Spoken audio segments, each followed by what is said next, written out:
Mama never say ma PENDREAM TV. PENDREAM TV there osia dem yopo. You know, a sort I drop here, and no man is not interested. But do you think our politicians think about us? One more journey, so and America say, "Oko man biya mu ahu." Nipa no mu no, mo so no mo politicians ano munya.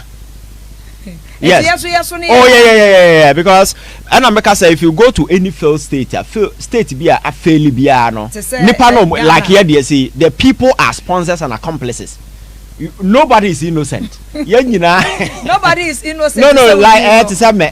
Nobody is innocent. State biya be come a failed state biya and that failure are consistent biya no. Whenever you are blaming your leaders, because I say na here for the two about more.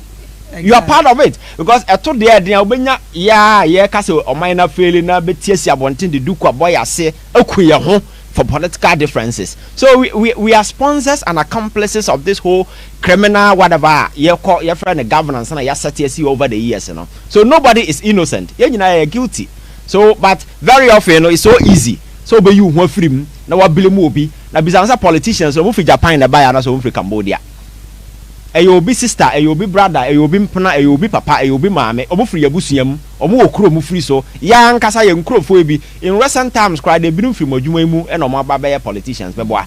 Ebinum free hospital. Yeah. So it is ya nkasa ye nkrofo no e na ye politician. They are not from outside. Enti say ye adwen say ye betena se atena yi a it will change the political dynamics. There be a make say oman bia say political conversation and the political narrative no ebesesa. You need your friends electorate and as a citizens are or more sabi or more dream kwachiri. No my much somebody or money my year. Because if you go to America to do any akotwa bar, won't mean fa sikan sham envelope as I won't mean kasa wo koto ade akobrai bi. Because nipa no anya hwe onim se your friends okwa adwuma obenya na kakra. And for that matter no politician nyo no obedi wachem wa feed no enti aduru say enkoto aba or the nadwen ebeto aba but in a situation is not you need to follow the MP sabe your bema sika kakra because oho kire wo so at the day you know akwa say exercising independent judgment when it comes to making political decision because answer na betimi aye politically independent no you must first be economically independent. And also a problem. So and America said that is why poverty was made a deliberate political tool to impoverish the people. I say your friend is saying wo kram na wa my commanding for bare 3 days. Oto adebia to no free say we nyankopon wo ba beje no. But ebia na previous days you no deserve or entitled to but what deny no. That is the politics in Africa. So say nipa no aye wo mu ye nitia. You see said there are a lot of people who have become politicians ebia kra your friends say obi portrait farm cry farm no say on manage but politics no two abom aye basa you know obi atimi form no akogina soro so a politician you understand and so what to abam obi a onim nyansa that is what you get you understand. So for me I think say it's good say young people are becoming very conscious because I will hear 2024 but we are not mind on now here before Ghana for fast or more two about two Akufo-Addo now you should know say Ghana for have become conscious and omo the 2 Myanmar President Mahama they are watching him so oba na so wanye ni ya the same aba na omo de bo because ma we remfi say Akufo-Addo oba no na emma de ye fan say kente se for man for fast so mini so hu bi a the same Ghana for na obekọ no na omunya na nkomba bro na twene form no the same people. So I think that people are becoming politically conscious and omo ehwe nema first no ye the emotions me yanwuna ni me ya santini me ye we ni those emotional tribal attachments and na ye the politics now is still anyhow but so take akra because of the new media and the work some of you are doing, you know, people are beginning to tune their mind to politics of issues rather than say nipa there where they been how here then what's someone but it will take time. But I think that there's a gradual shift from that ethnic tribal politics, you know, to a bit of issue based. Man for be share aban no buy there na oye nema oye no ebe me. Those are some of the things that I start here. I'm sure say in the next 10 years, you know, politics in this country will change. Ebe change you quite best because even here sha ANPP NDC and our third force will be and share that two major political parties are Rebecca say Jonas yanto MPP yeto NDC. Ususu say be a third force will be ebe ba besesania man na say along the lines are two major political parties here mu nipa bi and ebe tumi asesa o man Ghana aye ni ye kakra. Sir, me take you back to 20 years ago na obi ka kire o say media ma betimi abaje Ghana Premier League a menya so nka abaje adida because no bia nim say has ne kotoko we yanje we beje but time I break it this particular thing over the years and look at some of the teams so time are very very very effective say ya na situation ne ko the NDC and the MPP duopoly I continue the way I continue in the past now people they don't begin to change things now sana nema baya once the average and ordinary Ghanaian become conscious and politically active now more engaging in politics of issues sa duopoly no will break. It's not easy as currently it's not possible and the man can't because dodo na through that particular stage you understand and we've gotten to a point as a party it's a very difficult for a party member to step up and say but gradually we could see say there are also a pocket of people are more getting out of that particular way and the party didn't say they'll be bold enough a time will come those people begin to multiply a multiplier and the but that can only happen if the political parties continue to do the same things people are accusing them. So, but if they also realize and change their dynamics, two political parties that is not a problem. We last know because Africa the entire fire casa that is not a problem. Sometimes we labor a lot on trivialities. America English no more can casa. Several other countries, but when it comes to development, or more developed chain, England no crack you understand? So it's not just about near man how ACO, but quite a faswa over to two near my ye, I'm a near my assistant quaim. So for me, I think that there are a lot that we can do as people to change things. See a parliament or more amend the constitution or more akapia in the above 300. Yeah. 300 parliamentarians. Yes. Now 276 constituencies, rep. Yes. For say or MPP or say NDC, there are two political parties, major ones. Yes. Now, sir, 24 women and proportional representatives. And no, ebe to me aboard in society. Yeah, I think that is if Parliament will be effective. The whole Parliament needs as an institution, if it can be effective. Yes, the new addition is the best. Because we are going to have, instead of geographical representation, we are going to have demographic representation. Okay. And demographic in the sense that MPs 24 will not come from a constituency. Exactly. But they will represent a demography. So for instance, youth, ebenya MP, disables, ebenya MP. But these are examples that I can cite. Minority groups be ordinary, uja or more. Omuntimi and get access to parliament, but modalities require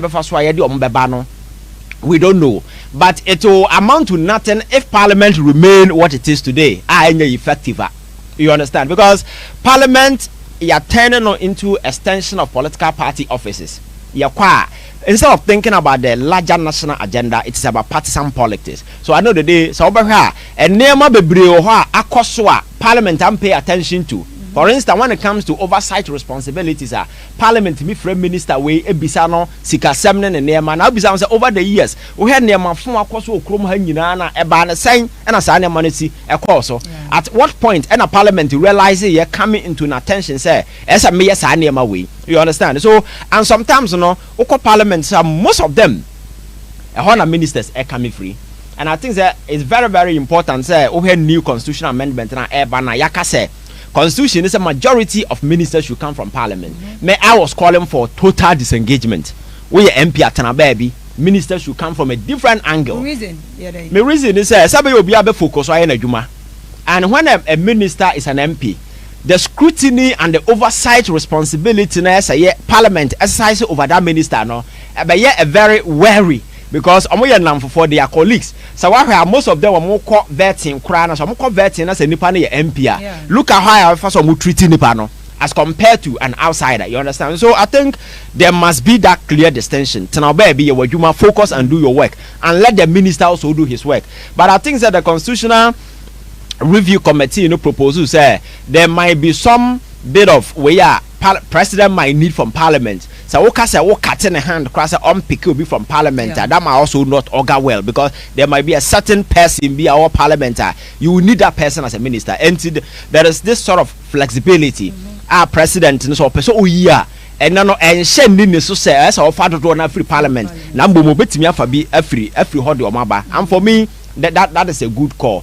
I betimi aboa ya ma over the years sa neema na collusion na position ba kana ba akofo age atata no so na wuhu de ode ye no betimi aboa ma sa neema no eswate na sa presidential term extension so from 4 years to 5 years no and also who they say in a way na beboa ye. I think it depends on how you look at it. Now, no, make us say, oh, so be banner say, or kase, or yeah, you papa 4 years is some man, and no business. I could for the so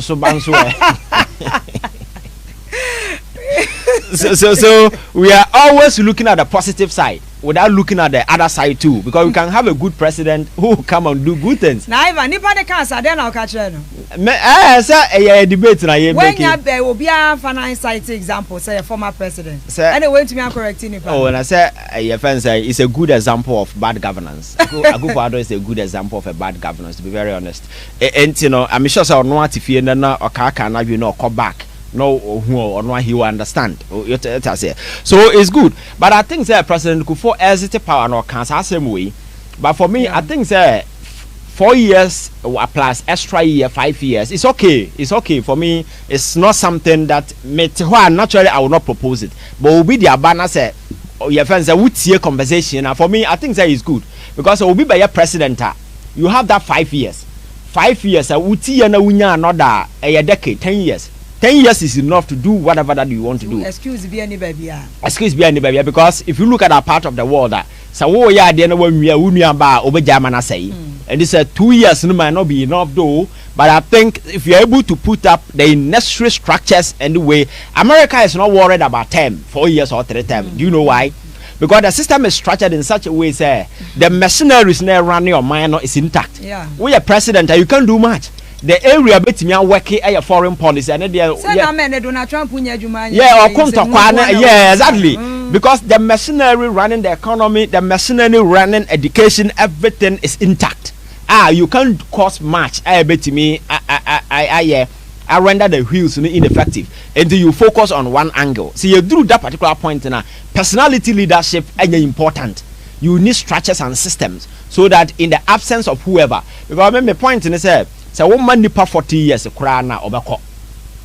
But when you are in it, you see it as a long period. But almost steady populations, you know, be so more. Almost 10 years, or who say 1 day. Until we 10 years cry. So Rollins 21 years. And no cry when I know. So it's not about how long, it is about how well I'll bet me leave legacy and impact. 10 years, I will not 5 years, I will not fight it, but I think it's good.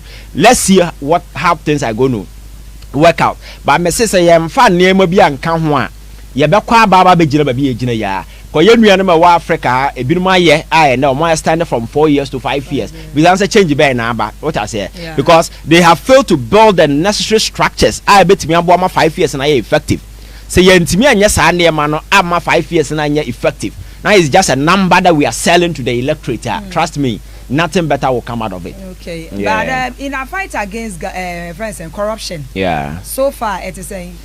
Oh, I think that so far, so Attorney General and as for he's still on it. Or try say most of the cases our court. There are some that are the stages of investigation, and now no, your friend said won't to me the galam say or call and no, so I think that the baby boom they said in your friend said yeah, Jan and as for so it's a mixed feeling. A mixed feeling for the average Ghanaian, especially when when the nation is on course. I try to pursue a regime of accountability where a man will answer for their crimes and then as for them. Now we've gotten to a point like who to me what jail no to bed that sorry no pan see a jaw be a buabam politically and same kuna and then as for them.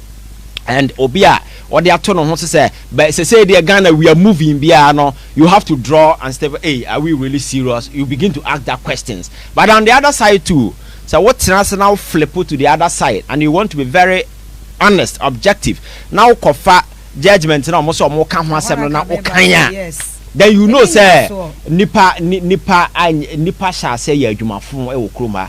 And ebia also sanka wo maame ana papa na esa nipa na nka you sympathize with that person because now no na make say so what say asemo ya politically everybody is supposed to be angry you'll be very angry. Politically, it doesn't make sense. Yes, politically it doesn't make, especially even the timing. The timing, because energy sapping kind of development. But legally, if you look at it now, can rule in we are nobody and unless you are not honest. Because you see, now no na make us say how on earth and attorney general would you be court when you 9 categories of offences and I will craft count from what craft count marku 78 ahun pepere kura nti omo koye ni 80 and na waso de agu kwabrane so in criminal trial no you need to prove each count beyond reasonable doubt, not foolish doubt.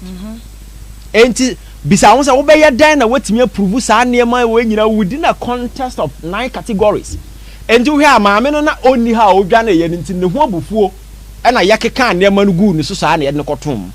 Me sa na me because kind judgment na wo he de omo ye na asa nipa no na ne ho ye Ghana fo ahi ye di wasem wadwa na bra wo se wo ma wo ne ye ko enti sa wo be kai a abra judgment ne ba ye no even NDC for obi akura nu osore kan ho asem because people said they deserve one wanya no enti they did a very terrible job omo anhwe ade na eso omo ye ni ye and at the time no Ghana ni bie nu hokofa judgment no hwem until this particular way ba ye na ye hu say kofo ye adwuma bone Freda me former attorney general so deny ti see akwa ye hu ba bia ye dey fa no so no na ye ba me no oblemu odame do a point ya anya odame na ma judgment a judge na tena wona bi say kwan be na ofa so ogina so for instance back ma me ma this scenario back bi ya say ma me no obatampa microfinance say your friends omuhia sika from Maslog enti sa sika no omutua a true check and omo de kokoma omo na ekoto omo account mu and omudi sa your friend is saying interest rate hu nkomo but interest rate anya Maslog na set interest rate to begin with so na you say omo ansi and ma me say fa sika na bra back na kokashi sika na fagu kam na fa breme na we manager na sabi unim nyansa we manager na sabi adwen wo tima ade no ya the check na bra you are dealing with institution to institution transaction there na be ma wako cash sika no de agu kam sa wudukosie nipa say bia na o say adwen nya adwuma exactly so sa di pa no kra senka by na nka order prison sa so see enti Ivan ye serious ye serious o kwabrane a wo ye manager wo ye adwuma adwen wo tim nko wa wara wo ma wo na wo say ma me ne say na koyi sika no na kwabrane wo so koyi sika no de agu kam na wo de kosia bacho na filling station no you very well say nya intellectual exactly nyansa bia nka ho sansem we okoduru ya no receipt nka ho nti also omokoduru ya no 2 weeks after no say hey adene ya nje receipt o na say asem e beden e bia na powder bi no mo e no mo frame ma me no na ye say omukọ ye no ni secretary say omo acknowledgement letter nti secretary na de letter na mo de call ye nti asem ye e no mo say letter na ya acknowledgement letter no nko famra omukọ hwe omo nkrata nyina omuhu nti driver na ne papa na omo ebeye omo ayeye omo beje letter no e na omo so omo ye photocopy nti omo photocopy no omo de koma yoko e na yoko gina so e na omo de asem no call court maame no omo chi no ene maame na ye fence sade na omo chi no ne nsem okokan ye no o say signature na nye ne signature na onimba bi efiri ba enti se nipa na signature na nye the signature then wona wo accuse no you need to prove beyond every reasonable doubt that signature na the signature and omo koye judge no adwuma bone omo ye ne say evidence na emrantie no de free yoko say eye receipt no omo je ye no and omo de share ma me say eye wo de say enya wo de approve say enya wo de that is never done anywhere because if a criminal trial nipa can decide to keep quiet of our own kasa the right to produce evidence of our own testify enti say on kasa oni ho kra na you need to prove and judge no this as we say so person with the external document ba wo here evidence act na your friend say your threshold and I say your kwan ya fa so a ya assess say evidence ya beji atuma na say yanjintum until you need to go through that particular stage and that includes say photocopy kwa na wo a wo be kwa ko trace e wo Maslog because a letter from Maslog na e ba e wo reference number you should be able to go through Maslog record. No wako police a letter no the reference number and this what the match na fa then asem na maame no ka no obwa but there is na obia kura make attempt to kwaji ade bia free bia na ye gina so say ma me ni ho a obeka say signature ne nye signature ne de ya che no ye ne kwa akotum nyansa judge bia ni ho obetena say ma de we akoso. That is why the judges change the way. And I think say adwumabone na gofro da me ni nkrofo ye as a chacha prosecution na no mo ye yensesa ye friend say cases no nguni so bebre say we amfa we befa enti e ba sa no ama ebia wo mu prove no bia emu ye ha enti obia o ye critical bia bebo mu tokuro enti unze asam no ba ye na amamfo buafu people were asking but for the past 2 days ni unze adwo because maame no that's why say na ne hu ye abufu de obeye nyina oye wunua ba ebia nka won so no obeka bia ma no because of this particular judgment. And I think it's really bad going forward, you know. It's also a lesson to all of us, especially to prosecutors. And I will be some attorney general or Adia Abai should also serve as a lesson. Wouldn't to me case attorney general the 6 count in a bond no. They were able to prove all. Mammy the 78 how do you prove these things? So it's also a lesson say hasty prosecution, you know, a hunsun sons when they are bar a very embarrassing because what kind judgment we are court to the buy now can we are obedia with a mama mena odi asem no first one no because the omo kan nyina I say obi a why adwuma ne yetutu asere na basa say wonim de wo ye anim gwase ba kroma na be yanka judges 70 ada senka ya kan oh nka anim gwase asuso no mo de mama me no because asem no odi ye no tan abufu ahomte enti na meka say nsem we nyina wokoma enti me mase maslog ma me ebia no ho eye son bada dwumabone a obi aye enti no wa mana fa no ho adi and enti me nka say waye adebone na enti yam gina no so mfa no nkoto e ba sa ye we end up ya obi abeko jail na adebone no kwa onya so ne say na ahye exactly enti say kwabrane obi say nyansa na ni wutim na obi ka say yisika no gu we na fa share of filling station or the na dwan biti wa on say store na no so mu gusu yes ade hwe say chema wuntumi wo mu jeli ni yes na fa MPP for ye ba power ye be chi asumesi ye be chi obenten enti na say terrain no sa na e ba be yo MPP ba ye be chi NDC ba ye be chi MPP but we adwuma NDC for so ba ye through the oral team ya wo mo ya attorney general adwuma yo mo ye ya so far enya impressive very because I had say just with hands kaka me assure say nka by now nka nipa no kra ebinim ko jail dada but we say NDC for na tata attorney general say onye ntentem but enam say enya witch hunting because the age you know currently you know so who know on the life enya that typical politician kind of or he's more of an academic person and he might not want to do things that be coming back to bite him so that is why he's taking his time and odame de ya animguasie susu abai he also learn from it prosecution you make sure the evidence no solid tight and nipa na ya china obi metena metutu mutokuro na enkofa animguasie ma but for dame the time crown now so you see you can share yi ato force jakpa issue yes on the but senka Ghana a serious country nka sa abrante no nka ne licenses crowd the participate ya Jeffrey ni nsam abrante be go for dame nka ya Jeffrey ni nsam because sa one we asem na eba ni jakpa asem na eba no aya criminal and be na he has remain quiet.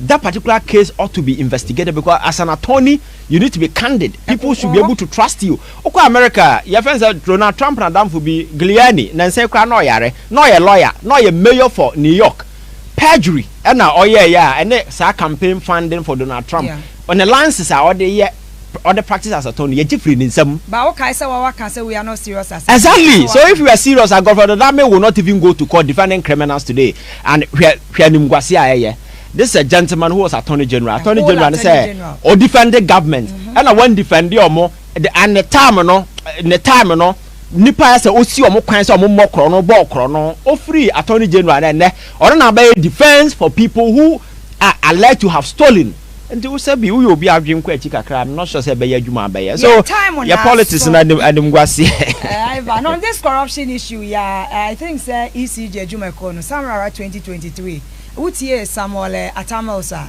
Public Accounts Committee no ka say ECG 13 items on budget sikana omu inflate ye no o share difference 189 point I think say 2 million Ghana cedis and or no per se, what recommend they say or investigate. That is how that, because I think that when it comes to procurement related activities, most of the crimes na and free bar because say a third day and your finance are quite the account one and I make your friend saying a cocoa body the HW, but Sanya man nipa da saninya quite of but the incentive and opportunities, state in say take it away.